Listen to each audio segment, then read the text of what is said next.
Since 1991, the volume of passengers at British airports has more than doubled.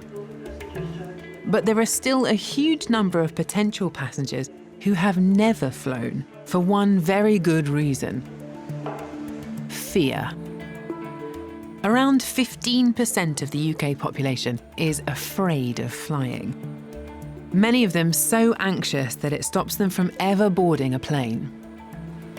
Humans are only really built to be a land-based animal, and so the fear of flying is just a natural reaction to being at such extreme heights. And in some ways, the more extraordinary thing is that any of us have managed to train our minds to be comfortable up there at 35,000 feet. But as we become much more of an airborne species, not getting over it really is no longer an option. Globally, fear of flying, or aviophobia, deprives the airlines of millions of potential passengers. So no surprise they're interested in helping us get over it.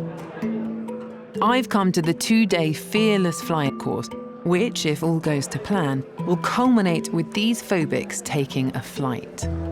And to help me understand aviophobia a little better, I'll be following one of them, Gordon Smith, over the next 2 days.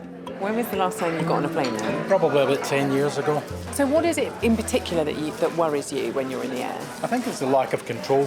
You know, if something happens, then there's nothing I can do about that. Just a feeling of impending doom. You know, just absolute trepidation.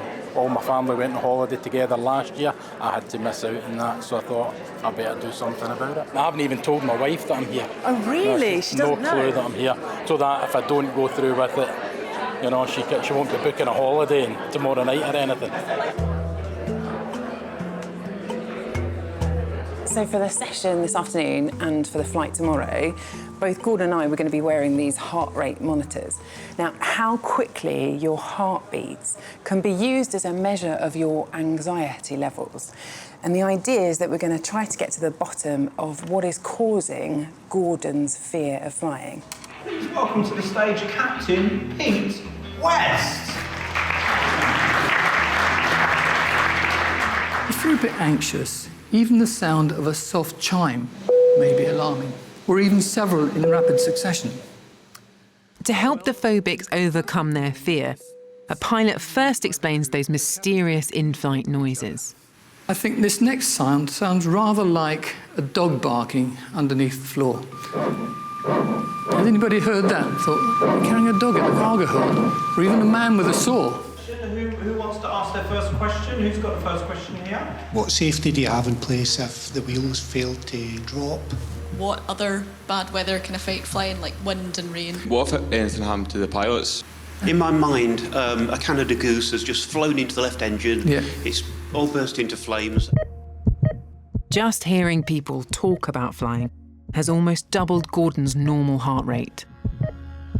Next, the phobics are taught psychological coping techniques to try to control their fight or flight response. Breathe in and push out. Which should help them handle tomorrow's exposure therapy, the flight itself. The next tapping point, and from here we work down the body. It's the top of the head, underneath the eyes, wrist on wrist. Okay? We've got to be tapping whilst tuned into the fear. But for coach Lawrence Layton, addressing the cause of each individual's aviophobia is far from straightforward. Well, fear of flying is not just a fear of crashing, it's actually made up of multiple different aspects. So for some, the fear of flying is actually the fear of heights.